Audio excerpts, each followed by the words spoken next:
I see dead people. Now that's a little freaky. That was a famous line from a 1999 film called The Sixth Sense with Bruce Willis. And it was about a little boy who could apparently see dead people. And Bruce Willis played a psychologist that came to help. Well, you and I see dead people every day.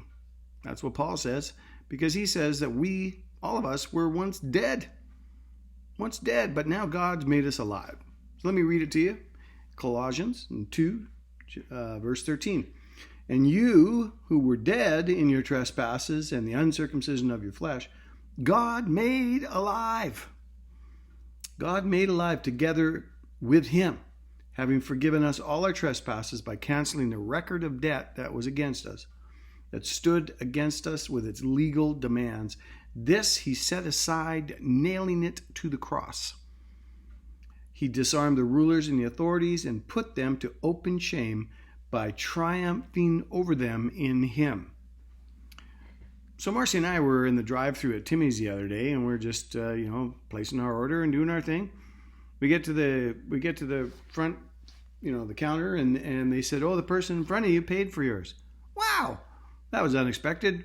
That was without a wave. We didn't even acknowledge, that. Oh man, they're gone. Oh, that was really nice. We had a debt. It was paid in full. Now, I had a debt that was way bigger than that hanging over my head. It was a debt of sin, a debt that I couldn't pay.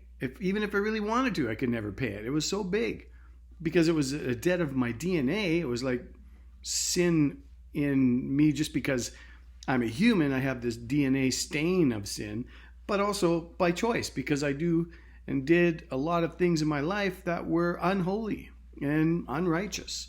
And so by choice and by nature, I had this debt. But Paul says, hey, guess what? God made you alive because he forgave you all your sin. And when Christ died, you died with him. He took all your sin to the cross with him. He took all my sin and he died with my sin. And so when he rose again, I am raised to life. I am made alive. I'm made alive in him. I mean, wow. He forgave all my trespasses. He took what was legally against me, and that's an important word. It was a legal debt that I owed. And the devil knows that too, and he's the accuser of the brethren. So he comes, twice, day and night. He comes all the time, just nattering away and accusing us with legal accusations. But there's an overriding legal judgment that is being made. It's been all paid for. And you can't have double jeopardy. It's been all paid for by Christ on the cross, by his rising again, by his ascending to the Father. We are now free. We are now made alive in him as we believe on him and receive the gospel into our entire being. He canceled the debt. He set it aside. He nailed it to the cross. This is huge. All my debt is gone. All the debt of my sin is gone. But I'm guilty. But I'm declared not guilty. Oh, but I'm guilty. But I'm declared not guilty by the judge of all the earth. Wow.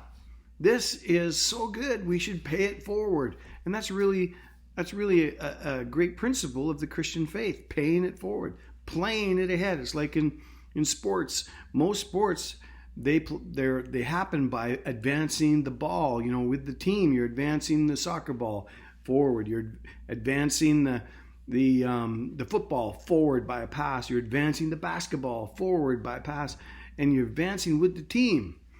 In Christianity, it's similar, but we can actually include spectators. We advance the ball to them. We push the ball to them, and they get it, and they're in the game. And so Christianity is not a spectator sport. You're involved. So get off the bench and get in the game. Play it forward. That's a big part of Christianity, is simply playing it forward. So get in the game.